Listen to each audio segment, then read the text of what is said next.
बोल के जाएंगे। हाँ सर। क्लास में जाने के बाद इसको एंटर करेंगे। हाँ सर। इसमें हम लोग आपको पूछेगा क्या सॉफ्टवेयर मॉडल पूछेगा 4। ठीक है। हाँ सर। सी 4 उसमें क्या सॉफ्टवेयर बोल के पूछेंगे। इसमें देखिए ये MDC H0180 ओके। हाँ सर। इसको सेलेक्ट करेंगे ठीक है। अभी उसको सेलेक्ट क्लास वेल बोल के क्या एंटर करने के लिए अभी जाएंगे। एंटर करने के बाद पीछे जाने के बाद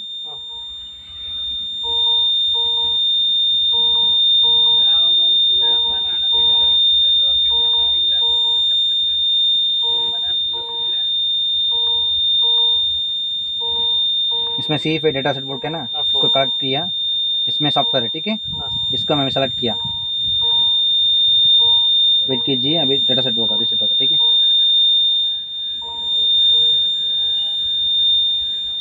क्या नाम रहेगा सर उसका? ठीक है। अभी डेटा प्लस करने के लिए बोल रहा है। सो हम लोग full plus ESW data plus करने के लिए डेटा प्लस करेंगे एंटर। अभी डेटा प्लस होगा ठीक है। अभी पहले एरसिंग डेटा होके आएगा देन रिक्वेस्टिंग डाउनलोड होके आएगा ट्रांसफरिंग डेटा कंफर्म होगा ठीक है।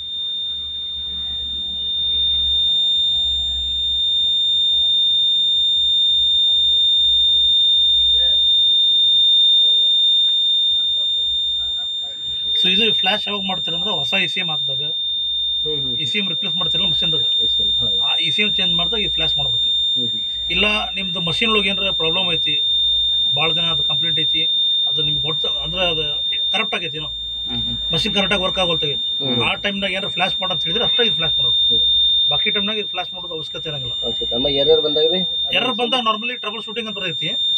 ಗೈಡ್ ಒಳಗೆ ಹೋಗಿ ನಾವು ಏನು ಫಾಲ್ಟ್ ಕೋಡ್ ಐತಿ ಅದನ್ನು ಏನು ಚೆಕ್ ಮಾಡಬೇಕು ಅದು ಪ್ಯಾರಾಮೀಟರ್ ನೋಡೋದು ಅಷ್ಟೇ. ಇದು ಫ್ಲಾಶ್ ಮಾಡೋದು ಬರೋದು ಚೇಂಜ್ ಮಾಡಿದಾಗ ಅಷ್ಟೇ. ಹೊಸ ಐಟಮ್ ನಾವು ರಿಪ್ಲೇಸ್ ಮಾಡ್ತೀವಲ್ಲ ಅದು ಬ್ಲ್ಯಾಂಕ್ ಇರ್ತೈತಿ ಅವಾಗ ಅಷ್ಟೇ ಹಾಕ್ಬೇಕು. ಇಶ್ಯೂ ಅಷ್ಟೇ. ಹೌದು. ಹಾರ್ನೆಸ್ ಚೇಂಜ್ ಮಾಡೋದು ಏನು ಮಾಡೋಂಗಿಲ್ಲ. ಈ ಹಾರ್ನೆಸ್ ಚೇಂಜ್ ಮಾಡಿದ್ರು ಹಂಗೆ ಚೇಂಜ್ ಮಾಡ್ಬೋದು ನೀವು. ಇಂಜೆಕ್ಟರ್ ಚೇಂಜ್ ಮಾಡಿದ್ರು ಇಂಜೆಕ್ಟರ್ ಹಂಗೆ ಮಾಡ್ಬೋದು. ಕ್ಲಸ್ಟರ್ಗೂ ಸಂಬಂಧ ಇಲ್ಲ ಏನು ಸಂಬಂಧ ಇಲ್ಲ. Now just showing flashing completed. flashing कितना टाइम हुआ वो भी दे दिया. Press any key to continue okay. तो मैं अभी एस्केप कर रहा हूँ ठीक है। Do you want to close this session yes बोल के एंटर दे दिया बस नहीं ठीक है। थोड़ा टाइम वेट करने का वार्निंग दे रहा है please wait some time to resetting the ECU okay. By default this engine ECU have the parameter is 105 hour के एक बार बाय डिफॉल्ट रीजनरेशन हो जाएगा। जो अभी ये कस्टमर का आप CE5 कस्टमर का आप कभी भी इंस्टॉलेशन जाने के टाइम कभी भी जाने के टाइम बोलना चाहिए। तो ये मशीन है ना आप तो मशीन चलने के टाइम आपको ये सिंबल आएगा रीजनरेशन के लिए ठीक है। ये एक से ग्रीन कलर एक सिंबल आएगा रीजनरेशन के लिए। ये रीजनरेशन सिंबल आने से कुछ दिक्कत नहीं है आप चला सकता। चलने से ऑटोमेटिकली वो पासिव रीजनरेशन होते रहेगा ठीक है। नहीं ऐसे नहीं मेरा मशीन तो थोड़ा टाइम चलेगा बाद में रुकेगा मतलब then we need to do the active regeneration. उसका तो स्टैंडर्ड रीजनरेशन लेने के लिए मशीन रुका के बाद तो हम लोग बाई डिफॉल्ट रीजनरेशन करना पड़ेगा। रीजनरेशन करने के लिए क्या करना है कि मशीन सेफ जगह में पार्किंग करना पड़ेगा। पार्किंग करने के बाद वो जगह में पूरा कचरा किचरा है क्या है ना रीजनरेशन करने के टाइम बहुत हीट जनरेट होता है इंजन में हीट जनरेटेड बाई मफलर में। तो वो टाइम तो डीजल भी ज़्यादा जाएगा।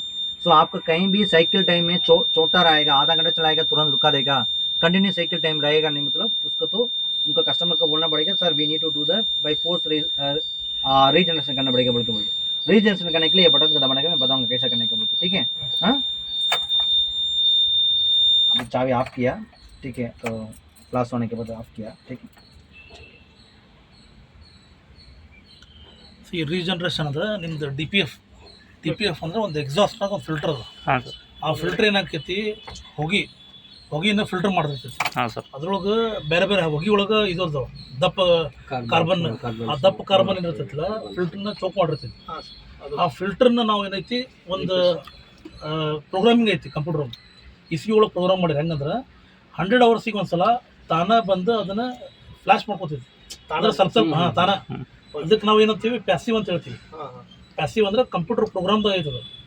100 ಅವರ್ಸಿಗೆ ಒಂದ್ಸಲ ಈ ಗ್ರೀನ್ ಲೈಟ್ ಬರ್ತಿಲ್ಲ ಈ ಲೈಟ್ ಬರ್ತಿ ಎಲ್ಲೋ ಕಲರ್ 100 ಅವರ್ಸಿಗೆ ಒಂದ್ಸಲ ಬರ್ತೈತಿ ತಾನ ಬರ್ತೈತಿ.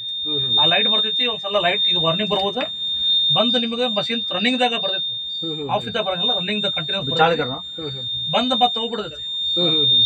ಅದು ಒಂದು 3 ಅವರ್ಸ್ 4 ಅವರ್ಸ್ ಓಡಿಸ್ತಾರಲ್ಲ ಅದು ಬಂದ್ ಆಗ್ಬಿಡುತ್ತೆ. ಅದು ಏನಾಕೈತಿ ಫಿಲ್ಟರ್ ಕ್ಲೀನ್ ಆಕೈತಾವ ಆಟೋಮೆಟಿಕ್ ಕ್ಲೀನ್ ಆಕೈತಿ. ಅದು ರಿಪ್ಲೇಸ್ ಮಾಡೋದೇನಿಲ್ಲ ಸರ್, ಅವಶ್ಯಕತೆ ಇರಂಗಿಲ್ಲ. ರಿಪ್ಲೇಸ್ ಮಾಡೋದಿಲ್ಲ ಸರ್ ಅದು. ಒಂದೈತಿ ಬಟನ್ ಹಾಕೋದು ಏನು ಅದೇನು ಮಾಡೋದಿರಂಗಿಲ್ಲ. ಇದು ಪ್ಯಾಸಿವ್ ಕಂಪ್ಯೂಟರ್ ಪ್ರೋಗ್ರಾಮ್ನಾಗ ಇರೋದು. Okay okay. ಸೆಕೆಂಡ್ ಬರೋದು ಏನಪ್ಪಾ ಅಂದ್ರೆ ಇದು ಇಲ್ಲೊಂದು ಬರ್ನಿಂಗ್ ಬರುತ್ತೆ ಇಲ್ಲ ತಳಗ. ಇದು ಅದು ಎರಡೂ ಕೂಡ ಬರ್ತಾವ ಹಾಂ ಸರ್. ಕಂಟಿನ್ಯೂಸ್ ಬಂದು ಇಲ್ಲಿ ವಾರ್ನಿಂಗ್ ಬರುತ್ತೆ, ಫಾಲ್ಟ್ ಕೋಡ್ ಬರುತ್ತೆ. ಫಾಲ್ಟ್ ಕೋಡ್ ಬಂದಾಗ ಆಕ್ಟಿವ್ ಅಂತ ಹೇಳ್ತೀವಿ ನಾವು. ಆಕ್ಟಿವ್ ಅಂದ್ರೆ ಫಿಲ್ಟರ್ ನಿಮ್ಗೆ ಚೋಕ್ ಆಗೈತೆ, ನಿಮ್ಗೆ ಕೊಡಂಗಿಲ್ಲ. ಅಂದ್ರೆ ಇನ್ನ 100 ಗಂಟೆಗೆ ಒಂದ್ಸಲ ಮಾಡ್ಕೊಂತಿರ್ತೈತಲ್ಲ, ಸೆಲ್ಫ್ ಕ್ಲೀನಿಂಗ್ನಾಗ ಕ್ಲೀನಿಂಗ್ ಹಾಕೊಂತ ಹೋಗಿರ್ತೈತಿ, ಏನೂ ಆಗಿರಂಗಿಲ್ಲ. ಬಟ್ ಅದು ಆಗ್ಲಿಕ್ಕೆ ಟೈಮ್ ಸಿಗ್ಲಿಲ್ಲ ನಮಗೆ. ಒಂದೇನೋ ಕಾರಣಕ್ಕೆ ಅದು ಹಂಗ ಓಡಿಸಿ ಅದು ಚೋಕ್ ಆಗೈತೆ ಫಿಲ್ಟರ್. ಮೇ ಬಿ ಒಂದು 10 ವರ್ಷ 15 ವರ್ಷ ಆದ್ಮೇಲೆ ಆ ಫಿಲ್ಟರ್ ಚೋಕ್ ಆಗ್ಬೋದು. ಆ ಟೈಮ್ನಾಗ ಏನಾಗುತ್ತೆ, ಆ ವಾರ್ನಿಂಗ್ ಬರುತ್ತೆ, ಫಾಲ್ಟ್ ಕೋಡ್ ಬರುತ್ತೆ. ಅವಾಗಷ್ಟ ಏನದ ನಾವು ಫೋರ್ಸ್ ಆಕ್ಟಿವ್ ಅಂತ ಹೇಳ್ತೇವೆ ನಾವು. ಆಕ್ಟಿವ್ ಈ ಬಟನ್ ಯೂಸ್ ಮಾಡಿ ನಾವು ಅದನ್ನ ರೀಜನರೇಷನ್ ಮಾಡ್ಬೋದು. ಅದು ಹೀಟ್ ಆಗಿರ್ಬೇಕು ಸರ್. ಅಲ್ಲ, ಅದಕ್ಕೆ ಪ್ಯಾರಾಮೀಟರ್ ಅದಾವ, 4 ಪ್ಯಾರಾಮೀಟರ್ ಅದಾವ. ಫಸ್ಟ್ ಇದನ್ನ ನಾವು ಮಾಡ್ಬೇಕಂದ್ರೆ ಆಕ್ಟಿವ್ ಮಾಡ್ಬೇಕಂದ್ರೆ ಫಸ್ಟ್ ಬಂದು ಮಷಿನ್ ಪೆಟ್ರೋಲ್ ಸ್ಟೇಷನ್ ಇಲ್ಲ ಇದು ಫೈರ್ एक्सटिंग्विशर ಎಲ್ಲಿ ಇರ್ತಾವಲ್ಲ ಸ್ವಲ್ಪ ಅಲ್ಲಿ ಇರಬೇಕು. पेट्रोल स्टेशन फायर एक्सटिंग्विशर और क्या है ना, कचरा रहेगा ना, कचरा dust dump yard dump yard उसमें नहीं रहेगा. डंप यार्ड में क्या हो जाता है, तुरंत कुछ केमिकल रिएक्शन में तो कचरा में पड़ने से तुम जल सकता. ಅಲ್ಲೇ ಹೀಟ್ ಡೆವಲಪ್ ಜಾಸ್ತಿ ಆಕೈತಿ. ಅಂದ್ರೆ ಎಕ್ಸಾಸ್ಟ್ನಾಗ ಅದೇನು ಸೈಲೆನ್ಸರ್ ಡಬ್ಬ ಐತಲ್ಲ, ಹೀಟ್ 1000 ಡಿಗ್ರಿ ಮೇಲೆ ಹೋಗ್ತೈತಿ. ಆ ಟೆಂಪರೇಚರ್ ಇರೋ ಸಂಬಂಧ ನಾವು ಪೆಟ್ರೋಲ್ ಬಂಕ್ ನಿಯರ್ ಇಲ್ಲ ಬೆಲ್ ಎಲ್ಲ ಮಾಡಿದ್ರೆ ಬ್ಲಾಸ್ಟ್ ಆಗೋ ಚಾನ್ಸ್ ಇರುತ್ತೆ. ಅಂತ ಮಾಡಬಾರ್ದು. ಸೊ ಹೊಸದು ಒಂದು ಅಂದ್ರೆ ಓಪನ್ ಜಾಗದಾಗ ಇರ್ಬೇಕು. ಬಟ್ ಅಲ್ಲೇನೋ ಬೆಂಕಿ ಗಿಂಕಿ ಹತ್ತಂಗೆ ಇರಬಾರ್ದು. ಅಂಥ ಜಾಗದಾಗ ನಿಲ್ಲಿಸ್ಬೇಕು ಗಾಡಿನ. ಪಾರ್ಕಿಂಗ್ ಬ್ರೇಕ್ ಎಂಗೇಜ್ ಮಾಡ್ಬೇಕು. ಎಂಗೇಜ್ ಮಾಡ್ಬೇಕು. ಆನ್ ಮಾಡ್ಬೇಕು. No operation, no operation. By default engine आपका इंग्लिश ज्यादा होगा. ಮಷಿನ್ದಾಗ ಏನೂ ಮಾಡಂಗಿಲ್ಲ ಆಪರೇಷನ್. ಪಾರ್ಕಿಂಗ್ ಬ್ರೇಕ್ ಆನ್ ಮಾಡ್ಬೇಕು. ಹ್ಯಾಂಡ್ ಬ್ರೇಕ್ ಹಾಕಿದ್ರೆ ಪಿ ಎಲ್ ಬರುತ್ತೆ. ಆ ಪಿ ಎಲ್ ಬರಬೇಕು. ಪ್ಲಸ್ ನಿಮ್ದು ಈ ಬಟನ್ ಐತೆ ನೋಡಿ, ಸ್ಟಾರ್ಟ್ ಅಂತೇಳಿ. ಆ ಸ್ಟಾರ್ಟ್ ಬಟನ್ ಹೆಂಗೆ ಇರ್ತದೆ, ಫಸ್ಟ್ ನಿಮ್ಗೆ ಎಂಜಿನ್ ಸ್ಟಾರ್ಟ್ ಮಾಡೋದು ಲೋ ಇಲ್ನ ಇರ್ಬೇಕು. ಈ ಫುಟ್ ಪೆಡಲ್ ಒತ್ಬಾರ್ದು, ಅದನ್ನು ಇರಬಾರ್ದು. ಲೋ ಇಡಲ್ಲ 850 ಇರುತ್ತೆ. ಆ RPM ನಾಗ ಅದು ಗ್ರೀನ್ ಕಲರ್ मैं दिखा के बताऊंगा.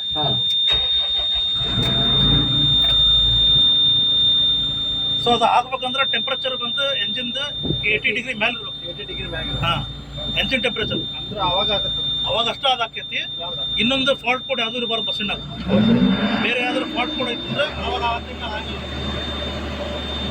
मैं बता रहा हूं कैसे बोलते, ठीक है.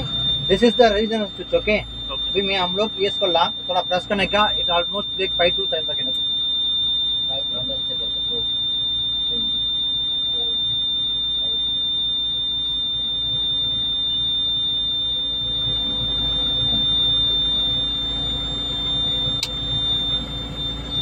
टेम्परेचर कितना है इंजन का?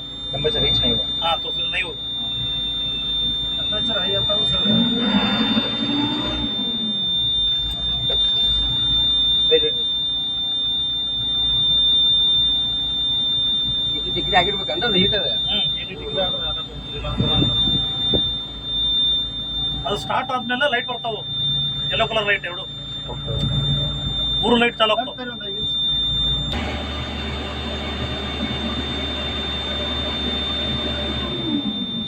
DBF का चोक है ना, DBF का एरर आने से उसका एरर्स करके बाद में करना पड़ेगा. DBF चोक करने के लिए छोड़ने का नहीं, रीसेट कंटेनर आने का. नो, ये सब तो रीजन का. ಫಾಲ್ಟ್ ಕೋಡ್ ಕುछ क्या ಫಾಲ್ಟ್ ಕೋಡ್ ಏನು ಐತಿ ಅಂದ್ರೆ ಇಲ್ಲ ಸರ್, ಏನಿಲ್ಲ. ಇದು 80 ಹೋಗಿಲ್ಲ ಸರ್ ಟೆಂಪರೇಚರ್. अब इनको 80 You tell that this the temperature need to reach, exhaust manifold temperature reach होना चाहिए. This coolant temperature is not an issue. Coolant temperature आपको 60 आना चाहिए. लेकिन exhaust manifold temperature ज़्यादा नहीं चाहिए. exhaust manifold temperature ज़्यादा 100 234 डिग्री से ऊपर नहीं, वो तो काम करेगा, तब तक सूट पार्टिकल्स नहीं होगा.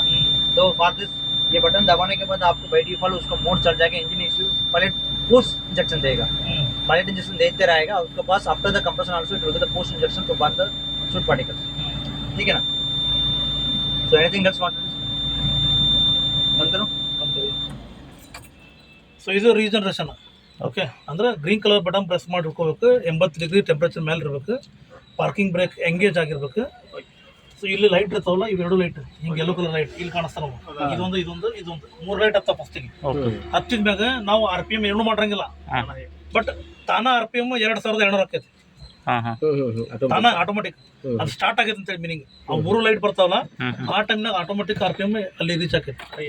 ಸೊ ಅವಾಗ ಇದು ಏನೈತಲ್ಲ ಹೊಗೆ ಹೋಗುದು ಅಲ್ಲಿ ಹೀಟ್ ಆಗ್ತೈತೆ ಜಾಸ್ತಿ.